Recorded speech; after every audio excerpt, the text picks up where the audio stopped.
Se você gosta de histórias que fazem pensar, inscreva-se no canal. 207. Por mais gratos que sejamos ao espírito objetivo, e quem já não teria se cansado até a morte de tudo que é subjetivo e de sua maldita mesmicidade? 111 nota. Afinal, deve-se ter cautela também com a própria gratidão e refrear o exagero com que ultimamente a renúncia e despersonalização do espírito é celebrada, como quase um fim em si, como redenção e transfiguração, o que costuma suceder na escola dos pessimistas, a qual também tem boas razões, de sua parte, para prestar homenagem ao conhecimento desinteressado. O homem objetivo, que já não amaldiçoa e xinga como pessimista, o erudito ideal no qual o instinto científico vem a florir por inteiro, após 1000 malogros totais e parciais, é, seguramente, um dos instrumentos mais preciosos que existem. Mas isto, nas mãos de alguém mais poderoso, ele é apenas um instrumento, digamos, que é um espelho, não uma finalidade em si. O homem objetivo é, de fato, um espelho, habituado a submeter-se ao que quer ser conhecido, sem outro prazer que o dado pelo conhecer, espelhar. Ele espera que algo venha e se estende com delicadeza para que nem mesmo os passos leves e o deslizar dos seres espectrais se percam sobre a sua pele. O que lhe restar ainda de pessoa lhe parece casual, não raro arbitrário, com frequência perturbador. De tal modo se tornou reflexo e passagem de formas e acontecimentos alheios. Às vezes, volta o pensamento para si, com esforço, de maneira frequentemente errada, confunde-se facilmente com outros, equivoca-se quanto às próprias necessidades e apenas nisso é tosco e negligente.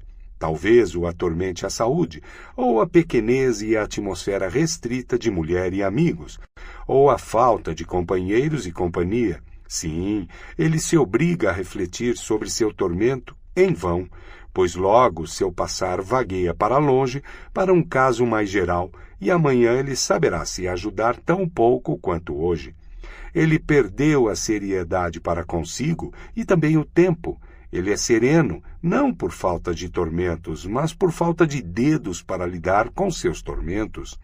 A habitual solicitude face às coisas e às vivências, a hospitalidade luminosa e direta com que acolhe tudo que depara, sua espécie de inconsiderada benevolência, da perigosa indiferença para com o sim e o não. Quantas vezes ele tem de pagar por essas virtudes, e enquanto ser humano, ele se torna facilmente o caput mortuum, refúgio dessas virtudes. 112 nota. Querendo-se dele amor e ódio, isto é, como Deus, a mulher e os bichos entendem amor e ódio, ele fará o que puder, dando o que puder, mas não surpreenderá se isso não for muito, se justamente nisso ele se revelar inautêntico, frágil, duvidoso e sediço. Seu amor é forçado, seu ódio artificial, mais um tour de force, grande esforço, um pequeno exagero e vaidade. Ele só é autêntico enquanto lhe é permitido ser objetivo. Unicamente em seu sereno totalismo ele continua natureza e natural. Sua alma espelho que eternamente se alisa já não sabe afirmar, nem sabe negar, ele não comanda e tampouco destrói. Je ne méprise presque rien, eu não desprezo quase nada, diz ele, acompanhando Leibniz. Não se deixe de ouvir e anotar esse presque. Ele tampouco é um homem modelo, a ninguém precede, nem sucede, colocando-se muito à distância, não tem motivos para tomar partido entre o bem e o mal, tendo-o confundido tanto tempo como o filósofo, com o déspota e disciplinador cesário da cultura, honraram-no em demasia e não viram nele o essencial. Ele é um instrumento, algo como um escravo, certamente a mais sublime espécie de escravo, mas nada em si. Presque rien. O homem objetivo é um instrumento, um precioso, facilmente vulnerável e embaçável instrumento de medição e jogo de espelhos, que devemos poupar e respeitar. Mas ele não é uma meta, não é uma conclusão e elevação, um homem complementar em que se justifique a existência restante, um término, e menos ainda um começo, fecundação e causa primeira. Nada de sólido, poderoso, firme em si mesmo que aspire a dominar. Antes, um delicado, inflado, fino e flexível recipiente de formas, que deve esperar por uma substância e conteúdo qualquer, para então se configurar de acordo. Geralmente, um homem sem conteúdo e substância, um homem sem si, em consequência, nada para mulheres também, em parêntese. 208. Se hoje um filósofo dá a entender que não é cético, espero que tal se tenha subentendido nessa descrição do espírito objetivo. Todos escutam isso com desgosto, observam-no com algum receio, gostariam de lhe perguntar tantas coisas, sim, entre ouvintes temerosos, tais como existem hoje em quantidade, ele é doravante considerado perigoso. Para eles, é como se ouvissem no seu repúdio ao ceticismo um ruído mau e ameaçador que vem de longe, como se em alguma parte um novo explosivo fosse experimentado, uma dinamite do espírito, uma nihilina. 113, nota. Russa recém-descoberta, um pessimismo bonae voluntatis, de boa vontade, que não apenas diz não, quer não, mas horrível pensamento faz o não, contra tal espécie de boa vontade. Uma vontade de negação real e efetiva da vida. Não há, reconhecidamente, melhor sonífero e calmante do que o ceticismo, a suave, doce e afagante papoula do ceticismo. E mesmo Hamlet é receitado agora pelos médicos desse tempo contra o espírito e seu burburinho sob o chão. Já não temos os ouvidos cheios de barulhos ruins?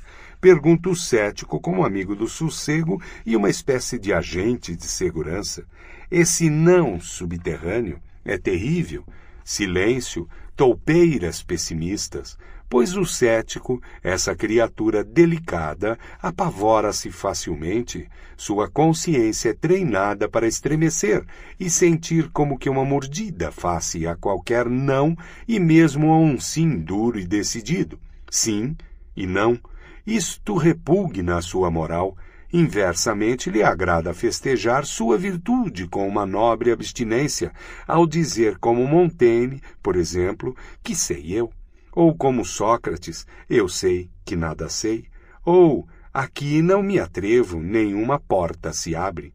Ou, se uma porta se abrisse, por que entrar logo? Ou, para que servem as hipóteses apressadas? Não formular hipóteses poderia muito bem ser parte do bom gosto. Vocês precisam absolutamente endireitar o que é torto e tapar cada buraco com uma estopa? Isso não pode esperar. O tempo não pode esperar. Ó demônios, vocês não têm tempo? Também o incerto tem seu encanto. Também a esfinge é uma Circe. Também Circe foi filósofa. 114, nota. Assim se consola um cético, e ele verdadeiramente precisa de algum consolo, pois o ceticismo é a mais espiritual expressão de uma complexa constituição fisiológica, que na linguagem corrente chamam de neurastenia e debilidade. Ele surge toda vez que se cruzam de modo súbito e decisivo raças por longo tempo separadas. A nova geração como que herda no sangue medidas e valores diversos. Nela tudo é inquietude, perturbação, tentativa, dúvida. As melhores forças inibem, as próprias virtudes não permitem uma a outra crescer e se fortalecer. No corpo e na alma faltam equilíbrio, gravidade, segurança perpendicular. Mas o que em tais mestiços adoece e degenera mais profundamente é a vontade. Eles não conhecem mais a independência no decidir, o ousado prazer no querer. duvido até em sonhos da liberdade da vontade. Nossa Europa de hoje, palco de uma tentativa absurdamente rápida de mistura de classes e, em consequência, de raças, é por isso mesmo cética de alto a baixo, ora com aquele ceticismo destro que, impaciente e ávido, pula de um ramo ao outro, ora sombria como uma nuvem carregada de pontos de interrogação e mortalmente farta de sua vontade, paralisia da vontade, onde não se encontra hoje esse aleijão, e com frequência enfeitado, sedutoramente enfeitado, para se engalanar e enganar. Essa doença dispõe dos mais belos trajes, e a maior parte, por exemplo, daquilo que hoje se expõe nas vitrines como objetividade, cientificidade, l'arte por l'arte, arte pela arte, conhecimento puro, livre da vontade, é apenas ceticismo ornamentado e paralisia da vontade. Por este diagnóstico da doença europeia, quero ser responsável. A doença da vontade está difundida irregularmente na Europa, mostra-se mais intensa e variada onde a cultura se estabeleceu há mais tempo, desaparece à medida que o bárbaro ainda, ou novamente, faz valer seu direito sob as vestes frouxas da educação ocidental. 115 nota. É na França atual, portanto, como se pode facilmente inferir, que a vontade adoeceu mais gravemente. A França, que sempre teve a habilidade magistral para converter até as reviravoltas funestas do seu espírito em algo atraente e sedutor, hoje demonstra verdadeiramente como escola e espetáculo de todo encanto e ceticismo sua preponderância cultural na Europa.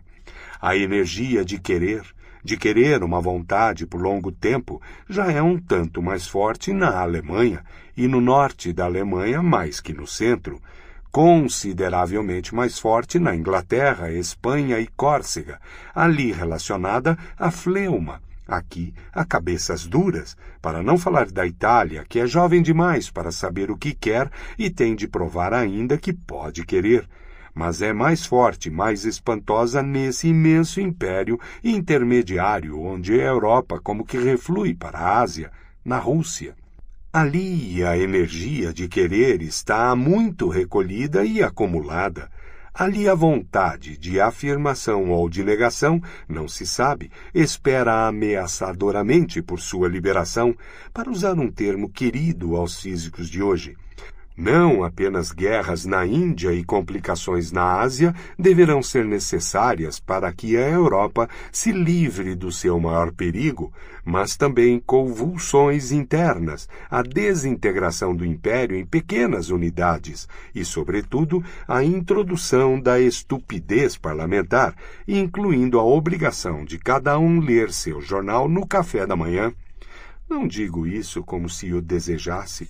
O contrário seria antes do meu agrado, isto é, um crescimento tal da ameaça russa que a Europa teria que resolver tornar-se igualmente ameaçadora, adquirindo uma vontade única mediante uma nova casta que dominasse toda a Europa.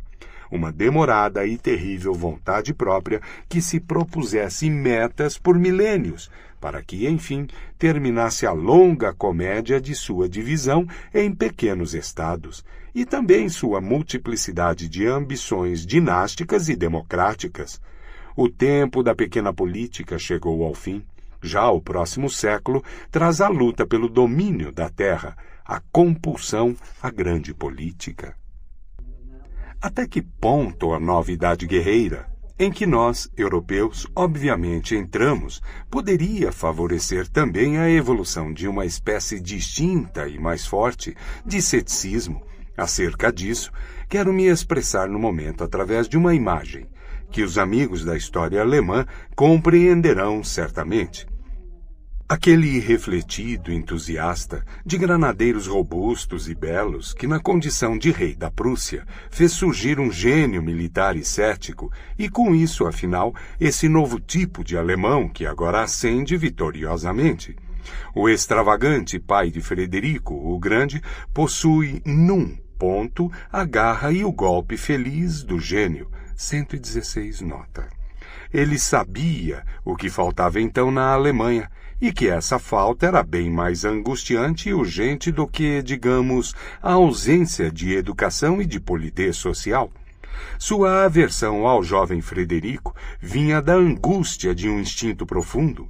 Faltavam homens, ele suspeitou, para seu amargo desgosto que seu próprio filho não era suficientemente homem.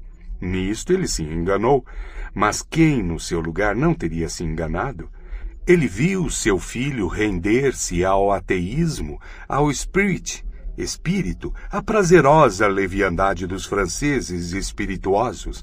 Ele vislumbrou bem ao fundo a grande sanguessuga, a aranha do ceticismo. Ele suspeitou a incurável miséria de um coração que já não é bastante forte para o bem nem para o mal, de uma vontade alquebrada que já não comanda, não pode comandar. Mas, entretanto, cresceu no seu filho aquela nova espécie de ceticismo, mais dura e mais perigosa. Quem sabe até onde favorecida justamente pelo ódio do pai e pela glacial melancolia de uma vontade formada na solidão? O ceticismo da virilidade temerária, estreitamente aparentado ao gênio da guerra e da conquista, e que na figura do grande Frederico fez sua entrada na Alemanha. Este ceticismo despreza e, no entanto, atrai, solapa e toma posse, não crê, mas não se perde, dá ao espírito perigosa liberdade, mas mantém sob controle o coração. É a forma alemã de ceticismo que, como um fredericianismo prolongado e elevado ao que é mais espiritual, por um bom tempo submeteu a Europa ao jugo do espírito alemão e sua desconfiança histórica e crítica. Graças ao caráter indomavelmente viril e tenaz dos grandes filólogos e historiadores críticos alemães, que, examinados atentamente, foram também artistas da destruição e desagregação, estabeleceu-se, pouco a pouco, apesar de todo o romantismo em música e filosofia, um conceito novo do espírito alemão, em que a tendência ao ceticismo viril predominava decididamente, seja como intrepidez do olhar, por exemplo, como valentia e dureza da mão dissecadora, seja como firme vontade de empreender perigosas viagens de descobrimento, espiritualizadas expedições ao Polo Norte, sob céus arriscados e desertos. Pode haver boas razões para que gente humanitária, superficial e de sangue quente faça o sinal da cruz diante desse espírito. C'est esprit fataliste e ironique, mephistophelique, cet esprit fataliste, ironique, mephistophelique, como o denomina Michelet, não sem um calafrio, mas querendo se apreciar a distinção que é esse temor do homem no espírito alemão, por meio do qual a Europa despertou de seu sono dogmático. Recorde-se o conceito anterior, que foi superado por esse, e como não faz muito que uma mulher masculinizada, com presunção sem limite, ousou recomendar os alemães à simpatia da Europa, como simplórios, suaves e poéticos, bons de coração e fracos de vontade. Por fim, compreenda-se radicalmente o espanto de Napoleão ao encontrar Goethe. Revelo que durante séculos se entendera por espírito alemão. Voilà um homme, quer dizer, eis um homem, e eu esperava apenas um alemão. 210.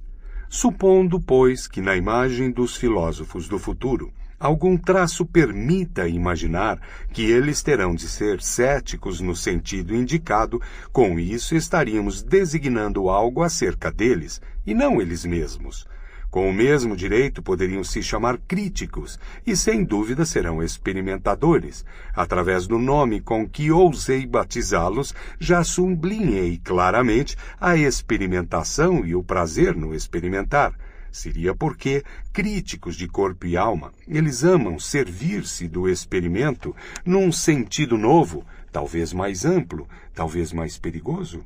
Deverão eles, em sua paixão do conhecimento, levar suas experiências arrojadas e dolorosas mais longe do que pode aprovar o gosto brando e mimado de um século democrático?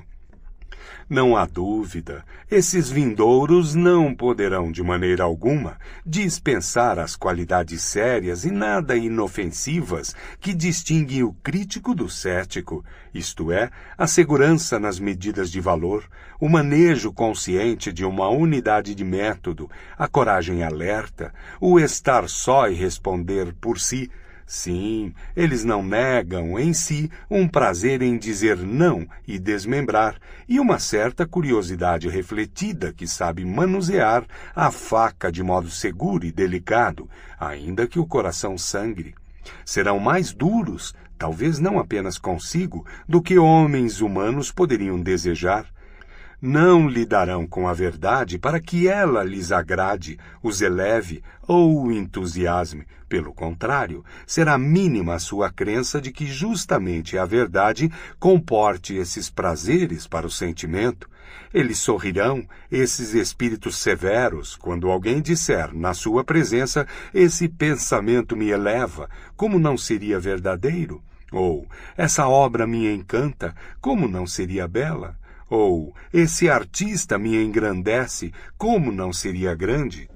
Eles talvez tenham não apenas um sorriso, mas um autêntico nojo face a tudo que é assim entusiástico, idealista, feminino, hermafrodita, e quem soubesse acompanhá-los às câmaras secretas do seu coração, dificilmente encontraria ali a intenção de conciliar sentimentos cristãos com o gosto antigo, e menos ainda com o parlamentarismo moderno.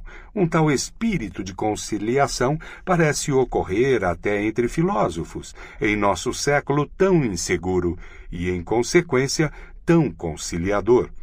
Esses filósofos do futuro não só exigirão de si mesmos disciplina crítica e todo hábito que leve a rigor e asseio nas coisas do espírito. Eles bem poderão exibi-los como sua espécie própria de ornamento, e apesar disso, não desejam ser chamados de críticos.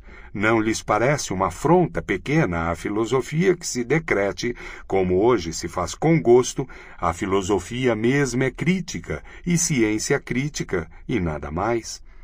Essa valoração da filosofia pode gozar do aplauso de todos os positivistas da França e da Alemanha, e é possível que agrade até ao gosto e ao coração de Kant. Recordem-se os títulos de suas obras principais.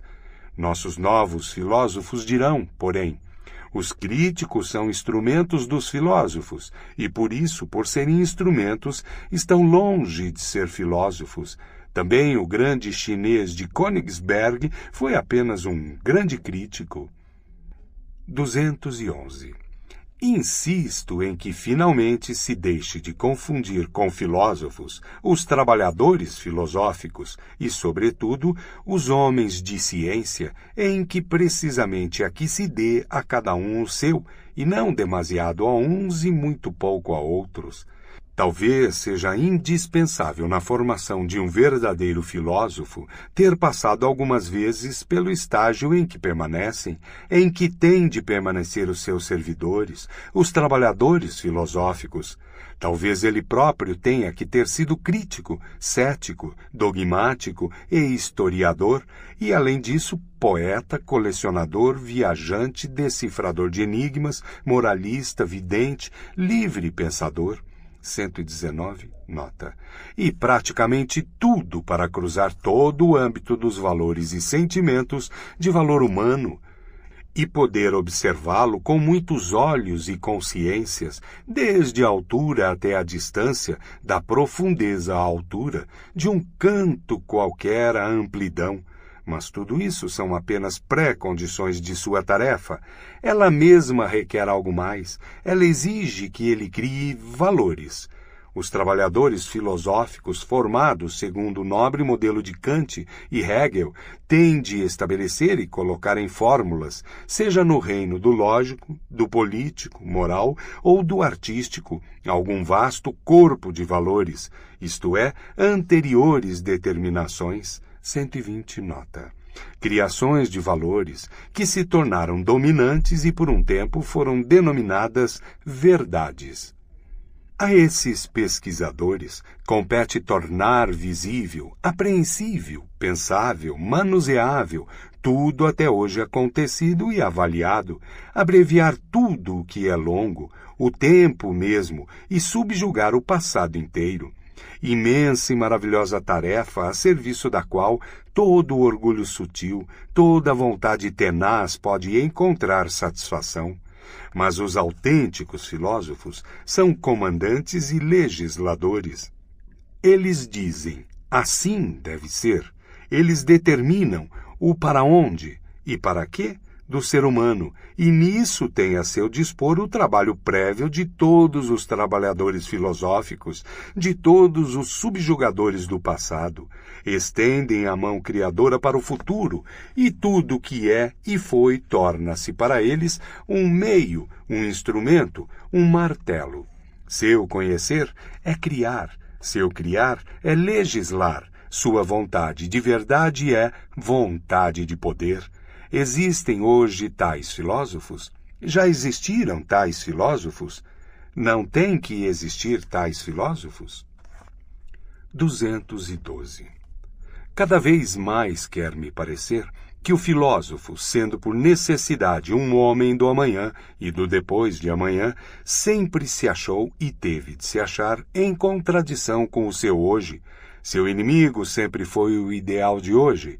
Até agora, todos esses extraordinários promovedores do homem, a que se denomina filósofos e que raramente viram a si mesmos como amigos da sabedoria, antes como desagradáveis, tolos e perigosos pontos de interrogação, encontraram sua tarefa. Sua dura, indesejada, inescapável tarefa, mas afinal também a grandeza de sua tarefa, em ser a má consciência do seu tempo, colocando a faca no peito das virtudes do tempo para vivisseccioná-lo, deletar o seu próprio segredo, saber de uma nova grandeza do homem, de um caminho não trilhado para o seu engrandecimento. A cada vez desvelar um quanto de hipocrisia, comodismo, de deixar-se levar e deixar-se cair, o quanto de mentira se escondia sob o mais venerado tipo de moralidade contemporânea, o quanto de virtude era ultrapassada.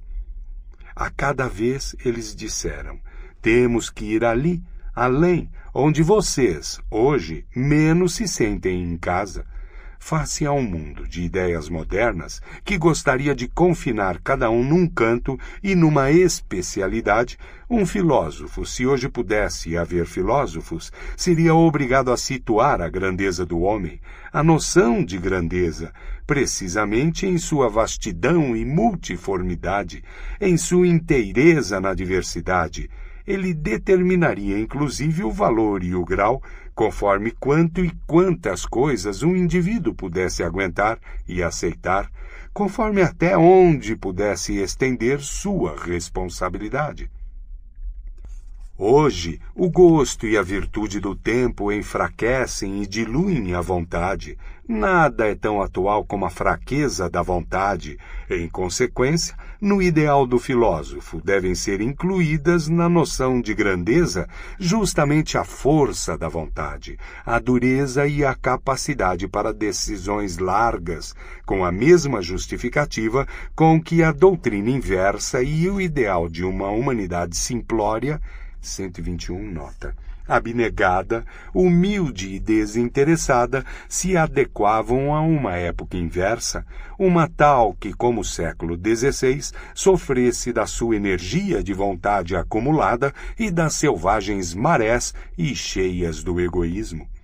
No tempo de Sócrates, entre homens do instinto cansado, entre antigos atenienses conservadores que se deixavam levar à felicidade, como diziam, ao prazer, como faziam, e que nisso continuavam usando as velhas, pomposas palavras, às quais sua vida já não lhes dava o direito, a ironia talvez fosse necessária à grandeza da alma. aquela maliciosa segurança socrática do velho médico e plebeu, que impiedosamente cortava em sua própria carne, assim como na carne coração do nobre, com um olhar que bem claramente dizia: nada de fingimentos comigo, aqui somos iguais. Hoje, inversamente, quando na Europa somente o animal de rebanho recebe a dispensa honras, quando a igualdade de direitos pode facilmente se transformar em igualdade na injustiça, quero dizer, em uma guerra comum a tudo que é raro, estranho, privilegiado, ao homem superior, ao dever superior, à responsabilidade superior, à plenitude de poder criador e dom de dominar. Hoje, o ser nobre, o querer ser para si, o poder ser distinto, o estar só e o ter que viver por si são parte da noção de grandeza. E o filósofo revelará algo do seu próprio ideal quando afirmar: será maior aquele que puder ser o mais solitário, o mais oculto, o mais divergente, o homem além do bem e do mal, o senhor de suas virtudes, o transbordante de vontade. Precisamente a isto se chamará grandeza. Pode ser tanto múltiplo como inteiro, tanto vasto como pleno. E mais uma vez perguntamos: será hoje possível a grandeza? 213. É difícil aprender o que é um filósofo, porque isso não se pode ensinar. Há que sabê-lo por experiência ou ter o orgulho de não sabê-lo. Mas o fato de que hoje todos falem de coisas que não podem ter qualquer experiência vale particularmente e desgraçadamente para os filósofos e os estados filosóficos. A pouquíssimos é dado conhecê-los e todas as opiniões populares acerca deles estão erradas. Assim, por exemplo, a maioria dos pensadores e eruditos não conhece por experiência própria essa coexistência genuinamente filosófica de um espírito vivaz e audaciosa que corre de modo presto e uma exatidão e necessidade dialética que não dá um passo em falso. Em consequência, eles não dariam crédito a quem lhes falasse disso. Eles imaginam toda a necessidade como aflição. 122 nota.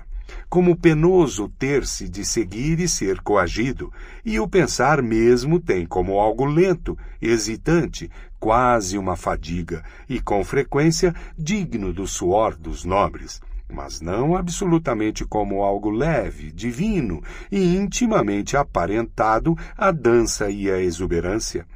Pensar e levar a sério, ponderar uma coisa, para eles isso é o mesmo. Apenas assim o vivenciaram. Os artistas, talvez, tenham um faro mais sutil nesse ponto. Eles que sabem muito bem que justamente quando nada mais realizaram de arbitrário e sim tudo necessário, atinge o apogeu sua sensação de liberdade, sutileza e pleno poder de colocar, dispor e modelar criativamente. Em suma, que só então necessidade e livre-arbítrio se tornam unidos neles. Existe, afinal, uma hierarquia de estados anímicos, a qual corresponde à hierarquia dos problemas, e os problemas mais altos repudiam sem piedade todo aquele que ousa se avizinhar, sem estar predestinado a resolvê-los pela altura e o poder de sua espiritualidade. De que serve hábeis sabichões ou inábeis e honestos empíricos e mecânicos forçarem uma aproximação, como hoje é tão comum, tentando penetrar com ambição plebeia nessa corte das cortes? Mas pés grosseiros não poderão jamais pisar esses tapetes. Disso já cuidou a lei primordial das coisas. As portas permanecem fechadas para esses importunos, ainda que nelas batam e partam as cabeças. Todo mundo elevado requer que se tenha nascido para ele, ou melhor, que se tenha sido cultivado para ele. Direito à filosofia, no sentido mais amplo, obtém-se apenas em virtude da ascendência. Os ancestrais, o sangue decide também aqui. Muitas gerações devem ter trabalhado na gênese do filósofo. Cada uma de suas virtudes deve ter sido adquirida, cultivada, transmitida e incorporada, e não apenas o passo e curso ousado, leve e delicado de seus pensamentos, mas, sobretudo, a disposição para grandes responsabilidades, a elevação de olhares que dominam e olham para baixo, o sentir-se apartado da multidão e seus deveres e virtudes, a afável proteção e defesa do que é incompreendido e caluniado, seja Deus, seja diabo, o prazer e o exercício da grande justiça, a arte do comando, a amplidão da vontade, a lentidão do olhar que raramente admira, raramente olha para cima, raramente ama. Capítulo 7. Nossas virtudes. 214. Nossas virtudes? É provável que também nós teremos ainda nossas virtudes, embora, naturalmente, não serão aquelas ingênuas, inteiriças virtudes pelas quais temos em alta estima, mas também um pouco à distância, os nossos avós.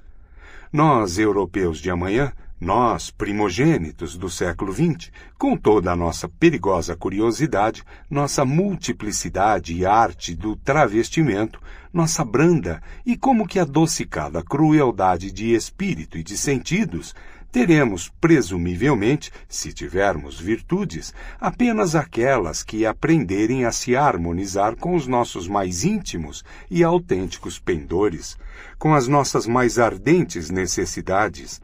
Muito bem, busquemo-las então em nossos labirintos, onde, como se sabe, tanta coisa se extravia, tanta coisa é perdida para sempre. E o que pode haver mais belo que buscar suas próprias virtudes? Isto já não seria quase crer em sua própria virtude?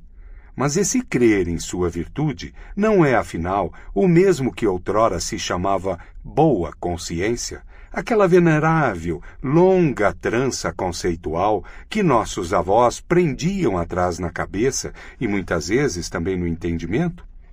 Parece, portanto, que mesmo no sentido bem pouco antiquados e veneráveis à maneira dos avós, numa coisa somos ainda netos dignos desses avós, nós, os últimos europeus com boa consciência.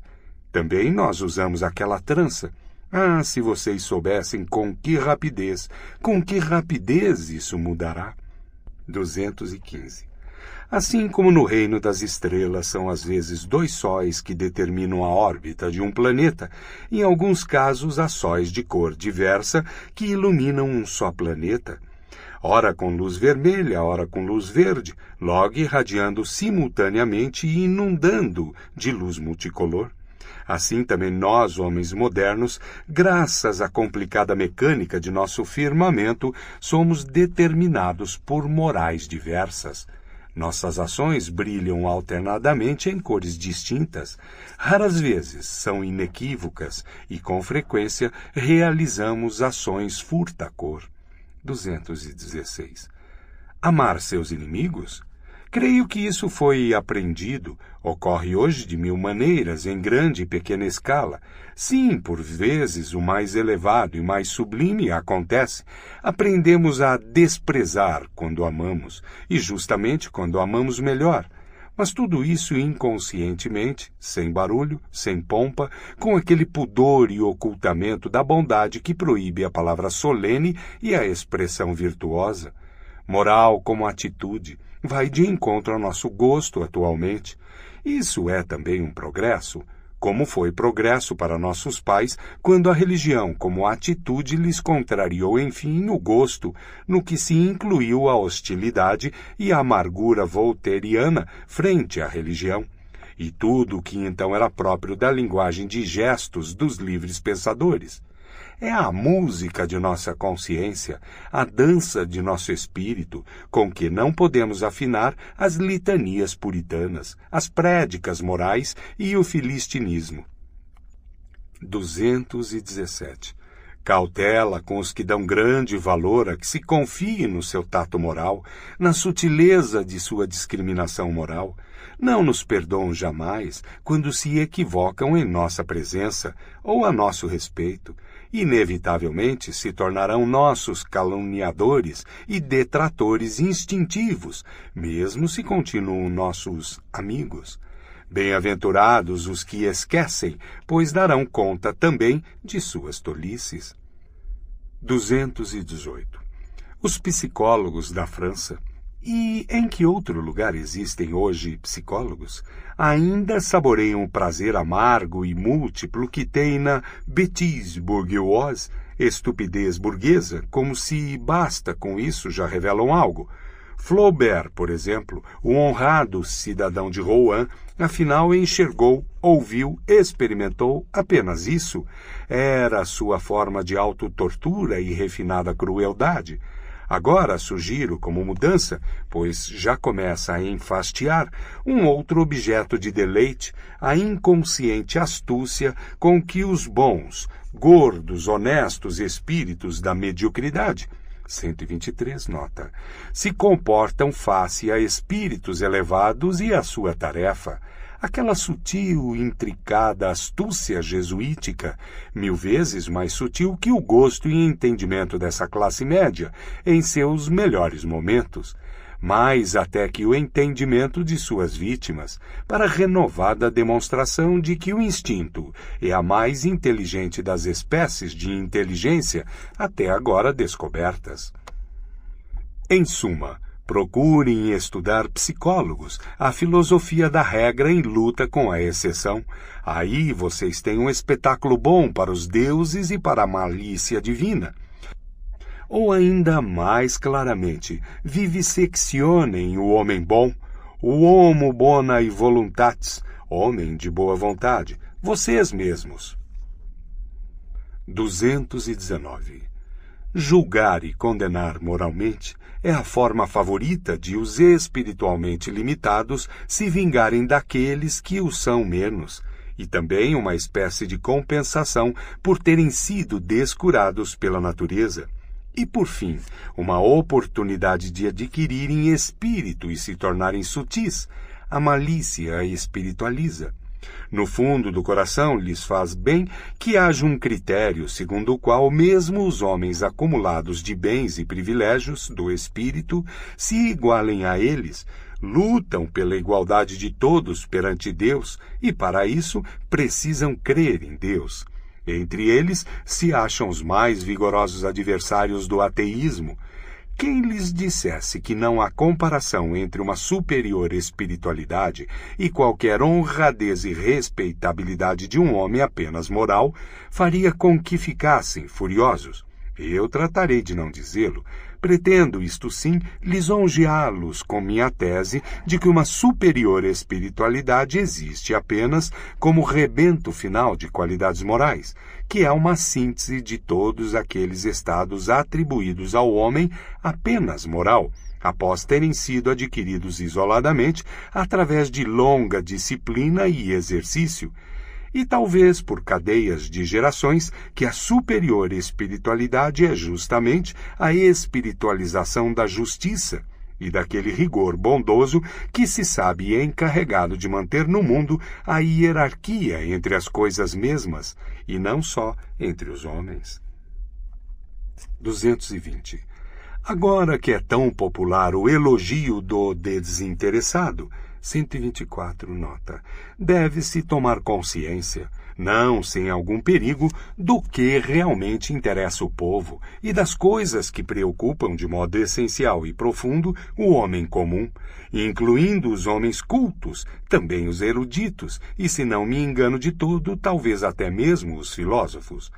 Resulta o fato de que a maior parte daquilo que interessa e estimula naturezas superiores, gostos mais sutis e exigentes, parece totalmente sem interesse para o homem médio. Se, porém, ele nota em si uma inclinação para isso, chama de desinteressé e se espanta de que seja possível agir desinteressadamente. Houve filósofos que souberam dar a este assombro popular uma expressão sedutora e místico-supraterrena, talvez por não conhecerem de experiência a natureza superior, em vez de constatar nuamente a verdade simples de que a ação desinteressada é uma ação muito interessante e interessada, contanto que, e o amor? Como? Até mesmo agir por amor será altruísta? Ora, seus simplórios, e o elogio dos que se sacrificam? Mas quem verdadeiramente realizou sacrifícios sabe que queria algo em troca e conseguiu. Talvez algo de si em troca de algo de si, que cedeu aqui para ter mais ali, para talvez ser mais ou para sentir-se como mais. Mas este é um domínio de perguntas e respostas, no qual um espírito mais exigente não gosta de se deter. Tanto a verdade é aqui obrigada a sufocar os bocejos quando tem de responder. Afinal, ela é uma mulher, não se deve violentá-la. 221. Pode ocorrer, disse um pedante e escrupuloso moralista, que eu respeite e trate com distinção um homem altruísta, não por ele ser altruísta, no entanto, mas porque me parece ter o direito de ser útil a outros à própria custa.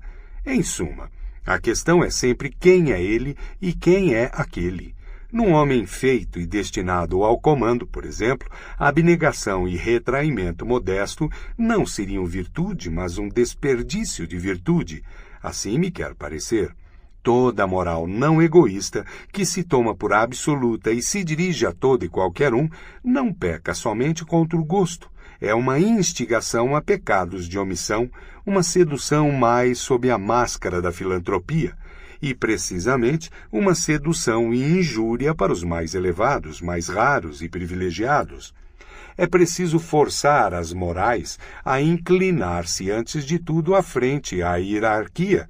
É preciso lhes lançar na cara sua presunção, até que, conjuntamente, se deem conta de que é imoral dizer o que é certo para um é certo para outro. Assim pensa meu bom homem e pedante moral.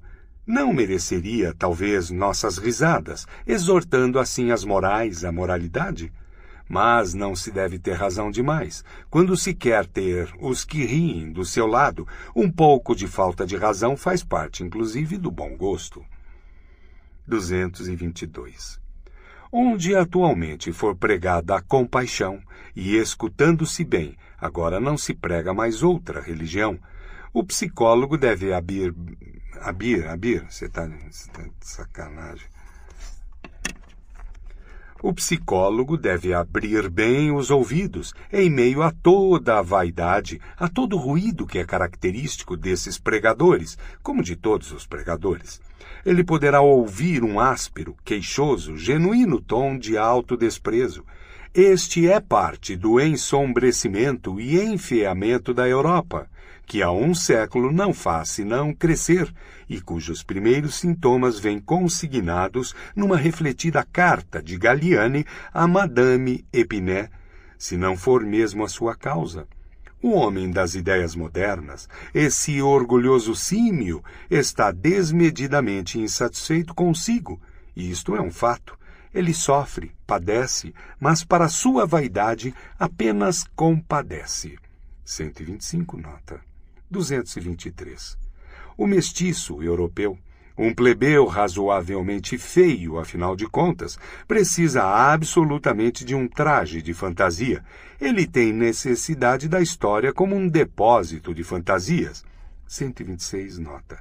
Sem dúvida, percebe que nenhuma delas lhe cai muito bem. Está sempre mudando-a. Considerem-se no século XIX as súbitas predileções e mudanças das mascaradas de estilo e também os momentos de desespero porque nada assenta. Inútil apresentar-se como romântico ou clássico, cristão, florentino, barroco ou nacional.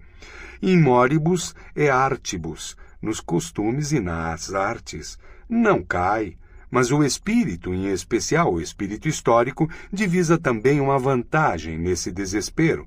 Repetidamente um novo pedaço do passado e do exterior é experimentado. vestido, retirado, guardado, sobretudo estudado. Somos a primeira época estudiosa in puncto, em matéria de fantasias, quero dizer morais, artigos de fé, gostos artísticos e religiões, preparada como nenhuma época anterior para o carnaval de grande estilo, para a mais espiritual gargalhada e exuberância momesca, para a altura transcendental da suprema folia e derrisão aristofânica do mundo. Talvez descubramos precisamente aqui o domínio da nossa invenção, esse domínio em que também nós ainda podemos ser originais, como parodistas da história universal e bufões do Senhor, quem sabe? Talvez, se nada mais do presente existir no futuro, justamente a nossa risada tenha futuro. 224. O sentido histórico, ou a capacidade de perceber rapidamente a hierarquia de valorações segundo as quais um povo, uma sociedade, um homem viveu, um instinto divinatório para as relações entre essas valorações, para o relacionamento da autoridade dos valores com a autoridade das forças atuantes. Esse sentido histórico, que nós, europeus, reivindicamos como nossa particularidade, nos foi trazido na esteira da louca e fascinante semi-barbárie em que a mistura de classes e raças mergulhou a Europa. Apenas o século XIX conhece esse sentido, enquanto seu sexto sentido. O passado de toda forma e de todo modo de vida de culturas que então coexistiam e se superpunham, graças a essa mistura, precipita-se em nós, almas modernas, em toda parte nossos instintos correm para trás. Nós mesmos somos uma espécie de caos. Afinal, como foi dito, o espírito divisa sua vantagem nisso. Mediante nossa semi-barbárie, de corpo e desejo, temos trânsito secreto para toda parte, sobretudo acessos ao labirinto das culturas incompletas e a toda a semi-barbárie que jamais existiu na Terra, e na medida em que a parte mais considerável da cultura humana foi sempre semi-barbárie.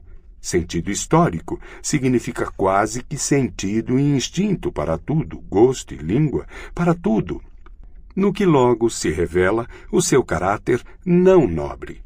Apreciamos novamente Homero, por exemplo, é talvez nosso avanço mais feliz o fato de sabermos desfrutar Homero, do qual os homens de uma cultura nobre, os franceses do século XVII, tal como Saint-Evremond, digamos, que lhe censurou o esprit vaste, espírito vasto, e mesmo o último eco dessa cultura, Voltaire, não souberam nem sabem se apropriar, e que não se permitiram apreciar. O tão definido sim e não do seu palato, seu pronto desgosto, sua hesitante reserva face a tudo que lhes for estranho, seu horror à falta de gosto que há na curiosidade viva e, sobretudo, aquela má vontade que toda cultura nobre e autossuficiente demonstra em admitir uma nova cobiça, uma insatisfação com o que é seu e uma admiração do que é do outro. Tudo isso os predispõe negativamente até em face das melhores coisas do mundo, que não são sua propriedade e não poderiam se tornar sua presa. E nenhum sentido é mais incompreensível para esses homens do que justamente o sentido histórico, com a sua servil curiosidade plebeia. Não é diferente com Shakespeare, essa estupenda síntese hispano-mouro-saxã do gosto, que faria o antigo ateniense das relações de Ésquilo morrer de riso e de raiva. Mas nós aceitamos com secreta familiaridade e afeto essa selvagem policromia, essa miscelânea do que é mais delicado, mais grosseiro e artificial. Nós o fruímos como um refinamento da arte reservado justamente para nós, e nos sentimos tão pouco incomodados pelo repugnante miasma e a promiscuidade da ralé inglesa em que vivem a arte e o gosto de Shakespeare, quanto estaríamos ao andar na Chiaia de Nápoles, por exemplo, onde seguimos nosso caminho encantados e dispostos, com todos os sentidos alertas, embora as cloacas populares tomem conta do ar. Nós, homens do sentido histórico, como tais, temos nossas virtudes, não se pode negar. Somos despretensiosos, desinteressados, modestos, bravos, plenos de autossuperação, de dedicação, muito gratos, muito pacientes e acolhedores, e com tudo isso não somos, talvez, de muito bom gosto. Vamos admitir, finalmente, o que para nós, homens do sentido histórico, é mais difícil captar, sentir, saborear, amar, o que no fundo nos encontra prevenidos e quase hostis, é justamente o perfeito e definitivamente maduro em toda cultura e arte, e genuinamente nobre nos homens e obras, o seu momento de mar liso e de alciônica satisfação consigo. O que de áureo e frio que tem as coisas que se completaram? Talvez nossa grande virtude do sentido histórico esteja necessariamente em oposição ao bom gosto, pelo menos no melhor gosto, e apenas de modo precário, hesitante, constrangido, sejamos capazes de reproduzir em nós as pequenas, breves, excelsas felicidades e transfigurações da vida humana, tal como aqui e ali resplandecem. Aqueles momentos e prodígios em que uma grande força deteve-se voluntariamente ante o ilimitado e desmedido, em que desfrutamos uma abundância de sutil prazer na repentina contenção e petrificação, no permanecer e firmar-se num chão que ainda treme. A medida nos é estranha. Confessemos a nós mesmos, a comichão que sentimos é a do infinito, imensurado. Como um ginete sobre o corcel em disparada, deixamos cair as rédeas ante o infinito. Nós, homens modernos, semi-bárbaros, e temos a nossa bem-aventurança ali, onde mais estamos, em perigo. 225. Seja hedonismo, seja pessimismo, utilitarismo ou eudomonismo, todos esses modos de pensar que medem o valor das coisas conforme o prazer e a dor, isto é, conforme estados concomitantes e dados secundários, são ingenuidades e filosofias de fachada, que todo aquele que for cônscio de suas energias criadoras 127 nota, e de uma consciência de artista, não deixará de olhar com derrisão e também compaixão. Compaixão por vocês. Esta, certamente, não é a compaixão que imaginam. Não é a compaixão pela miséria social, pela sociedade, com seus doentes e desgraçados, pelos viciosos e arruinados de antemão que jazem por terra a nosso redor. É menos ainda a compaixão por essas oprimidas, queixosas, rebeldes camadas escravas que aspiram à dominação, que chamam de liberdade. A nossa compaixão é algo mais longevidente e elevado. Nós vemos como o ser humano se diminui, como vocês o diminuem, e há momentos em que observamos justamente a sua compaixão, em que achamos a sua seriedade mais perigosa que qualquer leviandade. Vocês querem, se possível, e não há mais louco possível, abolir o sofrimento. E quanto a nós? Parece mesmo que nós o queremos ainda mais, maior e pior do que jamais foi. Bem-estar, tal como vocês o entendem, e isso não é um objetivo. Isso nos parece um fim, um estado que em breve torna o homem ridículo e desprezível, que faz desejar o seu ocaso. A disciplina do sofrer, do grande sofrer, não sabem vocês que até agora foi essa disciplina que criou toda a excelência humana? A tensão da alma na infelicidade que lhe cultiva a força, seu tremor ao contemplar a grande ruína, sua inventividade e valentia no suportar, persistir, interpretar, utilizar a desventura, e o que só então lhe foi dado de mistério, profundidade, espírito, máscara, astúcia, grandeza, não lhe foi dado em meio ao sofrimento, sob a disciplina do grande sofrimento? No homem estão unidos Criador e criatura. No homem a matéria, fragmento, abundância, lodo, argila, absurdo, caos. Mas no homem há também Criador, escultor, dureza de martelo, Deus espectador e sétimo dia. Vocês entendem essa oposição? e que a sua compaixão diz respeito à criatura do homem, ao que tem de ser formado, quebrado, rompido, forjado, queimado, encandecido, purificado, ao que necessariamente tem de sofrer e deve sofrer? E a nossa compaixão? Não percebem a quem se dirige nossa compaixão contrária, quando se defende da sua compaixão como o pior dos embrandecimentos e debilidades? Compaixão contra compaixão, mas, para repetir ainda uma vez, há problemas mais elevados do que dor, prazer e compaixão, e toda filosofia que trate apenas disso é ingenuidade. 226. Nós, imoralistas. Esse mundo que nos concerne a nós, no qual nós temos que temer e amar, esse mundo quase invisível e inaudível de comandos e obediências sutis, um mundo de quase, em todo sentido, espinhoso, insidioso, cortante, delicado. Sim, ele está bem protegido de espectadores grosseiros e curiosidade confiante. Estamos envoltos numa severa malha de deveres e dela não podemos sair. Nisso precisamente somos também nós, homens do dever. Ocasionalmente, é verdade, dançamos com nossas cadeias e entre nossas espadas. Com mais frequência, não é menos verdade, gememos debaixo delas e somos impacientes com toda a secreta dureza do nosso destino. Mas não importa o que façamos, os imbecis e as aparências falam contra nós, dizendo: estes são homens sem dever. Sempre temos os imbecis e as aparências contra nós. 227. A honestidade.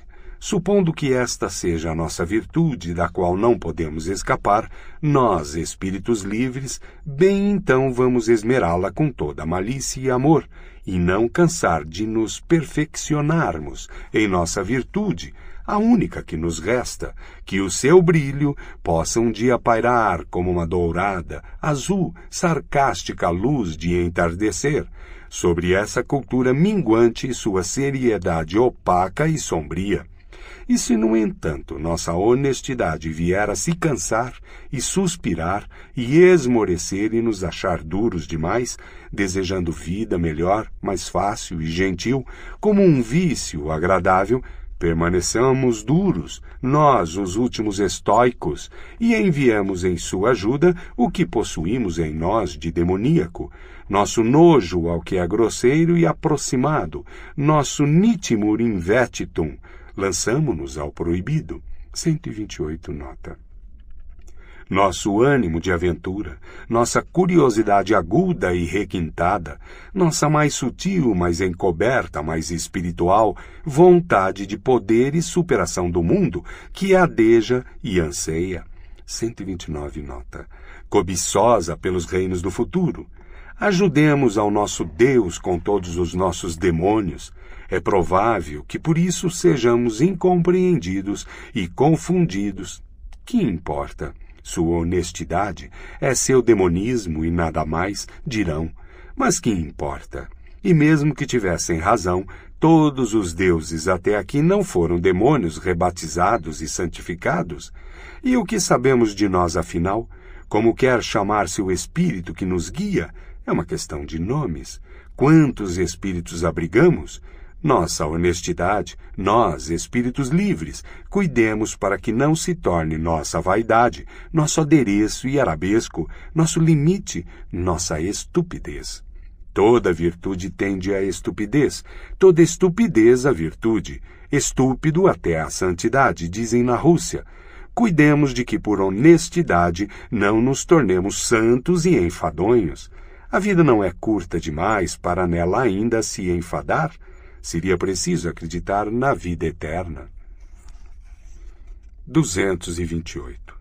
Que me perdoem a descoberta de que, até agora, todas as filosofias morais foram enfadonhas e soporíferas, e de que nada prejudicou mais a virtude, a meus olhos, do que o enfado de seus advogados, com o que não desejo negar a utilidade geral destes. É importante que o menor número possível de pessoas reflita sobre moral. E é muito importante que a moral não venha a se tornar interessante, mas estejam tranquilos. A situação é hoje a mesma de sempre. Não vejo ninguém na Europa que tenha ou transmita a noção de que o refletir sobre a moral pode ser realizado de maneira perigosa, insidiosa, sedutora, e de que nele pode haver fatalidade. Vejam-se, por exemplo, os incansáveis e inevitáveis utilitaristas ingleses, como vão e vêm rudes e veneráveis nas pegadas de Bentham. Uma imagem homérica o diz mais claramente. 130 nota. Tal como ele seguia as pegadas do venerável Helvétios. Não era um homem perigoso esse Helvétios. 131 nota. Nenhum novo pensamento, nenhuma versão e flexão mais sutil de um velho pensamento, nem sequer uma verdadeira história do que foi pensado antes, uma literatura impossível totalmente, quando não se sabe fermentá-la com alguma malícia.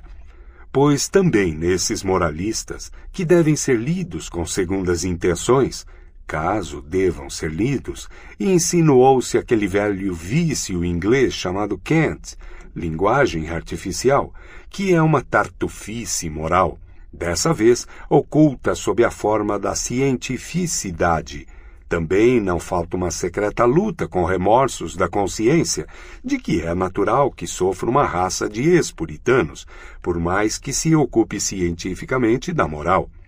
Um moralista não é o contrário de um puritano, ou seja, um pensador que vê a moral como questionável e interrogável, em suma, como um problema?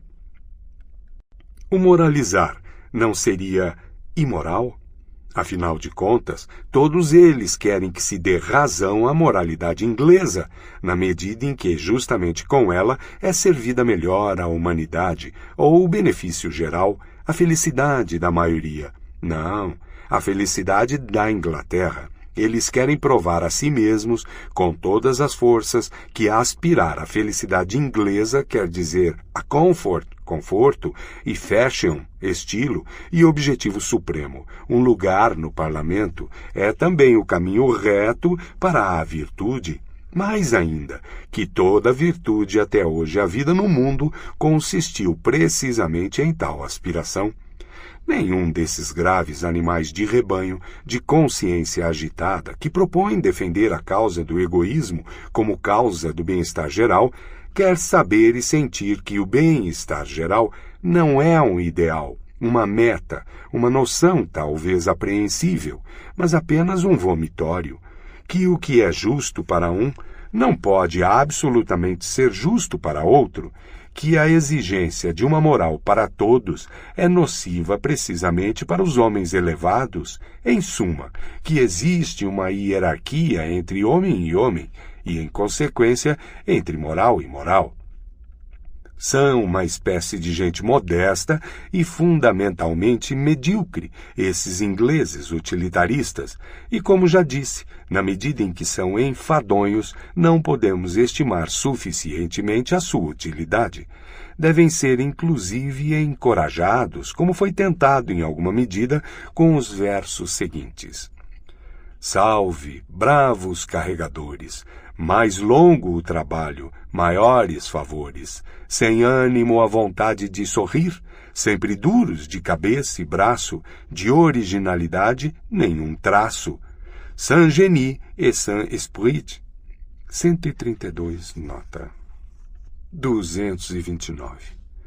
Nas épocas tardias, que podem se orgulhar de sua humanidade, permanece ainda tanto medo, tanta superstição, de medo frente ao animal feroz e cruel, o qual justamente as épocas mais humanas se orgulham de haver subjugado, que mesmo verdades tangíveis continuam inexpressas durante séculos, como que por um acordo, porque aparentemente poderiam chamar à vida esse animal selvagem finalmente abatido. Talvez eu corra algum perigo ao me deixar escapar uma verdade assim, que outros a capturem novamente e a façam beber tanto leite do pensamento devoto, 133 nota, que ela fique inerte e esquecida no seu velho canto. No tocante à crueldade, é preciso reconsiderar e abrir os olhos. É preciso finalmente aprender a impaciência, para que deixem de circular virtuosa e insolentemente erros gordos e imodestos como, por exemplo, aqueles nutridos por filósofos antigos e novos a respeito da tragédia. Quase tudo a que chamamos cultura superior é baseado na espiritualização e no aprofundamento da crueldade. Eis a minha tese. Esse animal selvagem não foi abatido absolutamente. Ele vive e prospera. Ele apenas se divinizou. O que constitui a dolorosa volúpia da tragédia é a crueldade, e o que produz efeito agradável na chamada compaixão trágica, e realmente em tudo sublime, até nos tremores supremos e mais que delicados da metafísica, obtém sua doçura tão só do ingrediente crueldade nele misturado. O que no romano, na arena, o cristão nos êxtases da cruz, o espanhol ante as fogueiras e as touradas, o japonês de hoje quando corre às tragédias, o operário de subúrbio parisiense com saudade de revoluções sangrentas, a wagneriana que de vontade suspensa deixa-se tomar por Tristão e Isolda, o que todos eles apreciam e procuram beber com misterioso ardor é a poção bem temperada da grande Circe, crueldade. Nisso devemos pôr de lado, naturalmente, a tola psicologia de outrora, que da crueldade sabia dizer apenas que ela surge ante a visão do sofrimento alheio. Há também um gozo enorme e imensíssimo no sofrimento próprio, no fazer sofrer a si próprio. E sempre que o homem se deixa arrastar à autonegação no sentido religioso ou à automutilação, como entre os fenícios e astecas, ou a dessensualização, descarnalização, compulsão, as convulsões de penitência puritanas, a vivissecção de consciência e ao sacrifício do intelecto pascaliano, ele é atraído e empurrado secretamente por sua crueldade, por esses perigosos frêmitos da crueldade voltada contra ele mesmo. Por fim, se considere que mesmo o homem do conhecimento, ao obrigar seu espírito a conhecer contra o pendor do espírito e também, com frequência, os desejos de seu coração, isto é, a dizer não, onde ele gostaria de aprovar, amar, adorar, atua como um artista e transfigurador da crueldade. Tomar as coisas de modo radical e profundo já é uma violação, um querer magoar a vontade fundamental do espírito, que incessantemente busca a aparência e a superfície. Em todo querer conhecer, já existe uma gota de crueldade. 230. Talvez não se entenda de imediato o que acabo de dizer sobre uma vontade fundamental do espírito. Permitam-me uma explicação.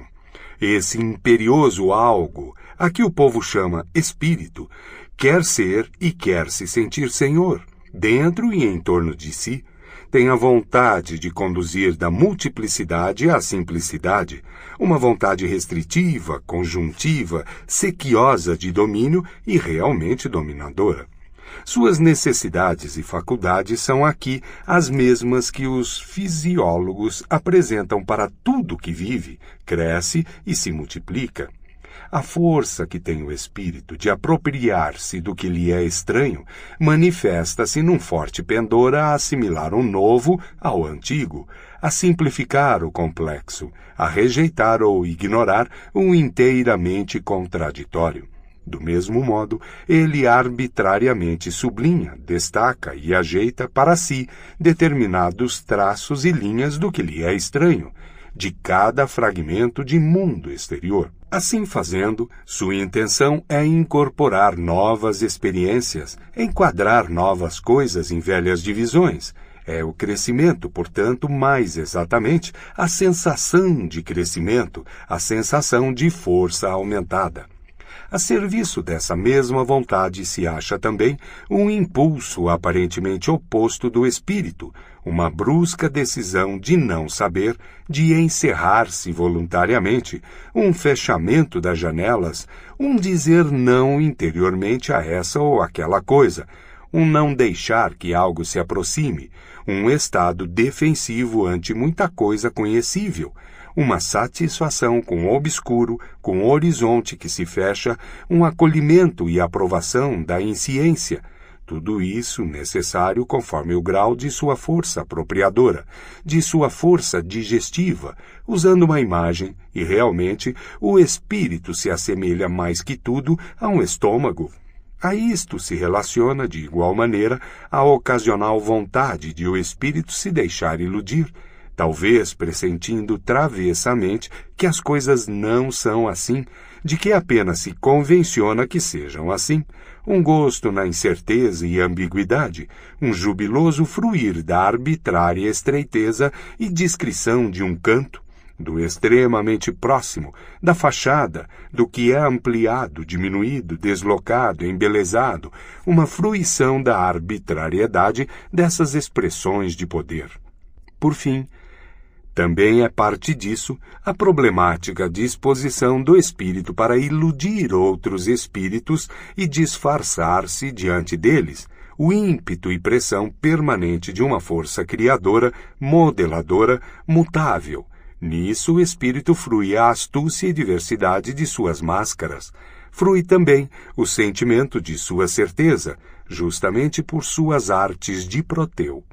134, nota. Ele é bem protegido e escondido contra essa vontade de aparência, de simplificação, de máscara, de manto, enfim, de superfície, pois toda superfície é um manto, atua aquele sublime pendor do homem de conhecimento ao tomar e querer tomar as coisas de modo profundo, plural, radical, como uma espécie de crueldade da consciência e do gosto intelectuais, que todo pensador valente reconhecerá em si, desde que tenha endurecido e aguçado longamente o seu olhar para si mesmo, como deve, e esteja habituado à disciplina rigorosa e palavras rigorosas. Ele dirá: há algo cruel nesse pendor do meu espírito, e os virtuosos e amáveis que procurem convencê-lo do contrário. De fato, soaria mais agradável se de nós murmurassem, se nos imputassem e também reputassem, em vez da crueldade, uma certa extravagante honestidade. A nós, espíritos livres, muito livres, e quem sabe esta não será um dia a nossa reputação? Entretanto, pois haverá tempo até lá, seríamos os últimos a nos enfeitar com os floreios e franjas de tais expressões morais. Todo o trabalho que até agora fizemos nos tira, precisamente, esse gosto e sua alegre luxúria. São palavras belas, solenes, reluzentes, tilintantes. Honestidade, amor à verdade, amor à sabedoria, sacrifício pelo conhecimento, heroísmo do que é veraz. Há algo nelas que faz subir o orgulho. Mas nós, eremitas e marmotas, há muito nos persuadimos. No fundo, o segredo de uma consciência eremita, que também é essa digna pompa verbal, é parte do velho enfeite mentira, poeira e purpurina da inconsciente vaidade humana, e que também, sob uma cor e uma pintura tão lisonjeiras, deve ser reconhecido, uma vez mais, o terrível texto básico, Homo Natura. Retraduzir o homem de volta à natureza, triunfar sobre as muitas interpretações e conotações vaidosas e exaltadas que até o momento foram rabiscadas e pintadas sobre o eterno texto Homem-Natura. Fazer com que no futuro o homem se coloque frente ao homem tal como hoje, endurecido na disciplina da ciência, já se coloca à frente a outra natureza, com intrépidos olhos de Édipo e ouvidos tapados como os de Ulisses, surdo às melodias dos velhos metafísicos apanhadores de pássaros que por muito tempo lhe sussurraram: você é mais, é superior, tem outra origem. Essa pode ser uma louca e estranha tarefa, mas é uma tarefa, quem o negaria? Por que a escolhemos, essa tarefa? Ou, perguntando de outro modo, por que conhecimento, afinal? Todos nos perguntarão isso, e nós, premidos desse modo, nós que já nos fizemos 1000 vezes a mesma pergunta, jamais encontraremos resposta melhor que... 231. A aprendizagem nos transforma. Faz como toda alimentação que não apenas conserva, como bem sabe o fisiólogo, mas no fundo de todos nós, lá embaixo, existe algo que não aprende, um granito de fatum, destino espiritual, de decisões e respostas pré-determinadas a seletas perguntas pré-determinadas. Em todo problema cardinal fala um imutável, sou eu, sobre o homem e a mulher, por exemplo. Um pensador não pode aprender diversamente, mas somente aprender até o fim, descobrir inteiramente o que nele está afirmado a esse respeito. Logo, deparamos com certas soluções de problemas que justamente a nós nos inspiram uma forte fé. De hora em diante, são chamadas talvez de convicções. Mais tarde, enxergamos nelas apenas pistas para o autoconhecimento, indicadores para o problema que nós somos, ou, mais exatamente, para a grande estupidez que somos, para nosso fatum espiritual, o que não aprende lá embaixo. Depois da notável gentileza que acabo de endereçar a mim mesmo, talvez me seja permitido expor algumas verdades acerca da mulher em si, supondo que desde já se saiba que são apenas verdades minhas. 232. A mulher quer ser independente, e com tal objetivo começa a esclarecer os homens sobre a mulher em si. Este é um dos piores progressos do enfeamento geral da Europa. Pois o que não revelarão essas grosseiras tentativas de cientificidade e autodesnudamento femininos? A mulher tem muitos motivos para o pudor. Há tanta coisa pedante, superficial, sabichã, mesquinhamente arrogante, mesquinhamente refreada e imodesta escondida na mulher. Basta examinar sua relação com as crianças, que até o momento e no fundo só o temor ao homem reprimiu e conteve da melhor maneira. Ai de nós se um dia o eterno tedioso da mulher, 135 nota, no qual ela é pródiga, puder aparecer, se ela começar a desaprender radicalmente e por princípio sua arte e manha, a da graciosidade, do jogo, do afastar aflições, de aliviar e tomar com leveza, e sua refinada aptidão para desejos agradáveis. Já se ouvem vozes femininas que, por santo Aristófanes, assustam, explicam ameaçadoramente com precisão médica o que, em primeira e última análise, a mulher quer do homem. Não é de péssimo gosto que a mulher se disponha de tal modo a ser científica. Até agora a tarefa de esclarecer foi, por felicidade, coisa de homens, dom dos homens, ficava entre nós. E, afinal, com tudo que as mulheres escreveram sobre a mulher, é lícito duvidar que a mulher queira ou possa querer esclarecimento sobre si. Se com isso ela não busca para si um novo enfeite, creio que enfeitar-se é parte do eterno feminino, não? Então ela quer despertar temor, quer talvez dominar, mas não quer a verdade. Que interessa à mulher a verdade? Desde o início nada é mais alheio, mais avesso, mais hostil à mulher que a verdade. Sua grande arte é a mentira, seu maior interesse a aparência e a beleza.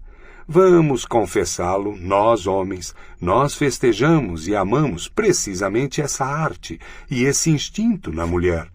Nós, para quem as coisas são pesadas e que de bom grado nos juntamos para obter alívio, a seres cujas mãos, olhares e ternas tolices nos fazem parecer quase tolice a nossa seriedade, nosso peso e profundidade.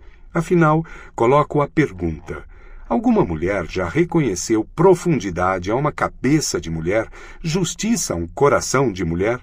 E não é verdadeiro que tudo somado, a mulher foi sempre mais desprezada pela mulher mesma? E de forma alguma por nós?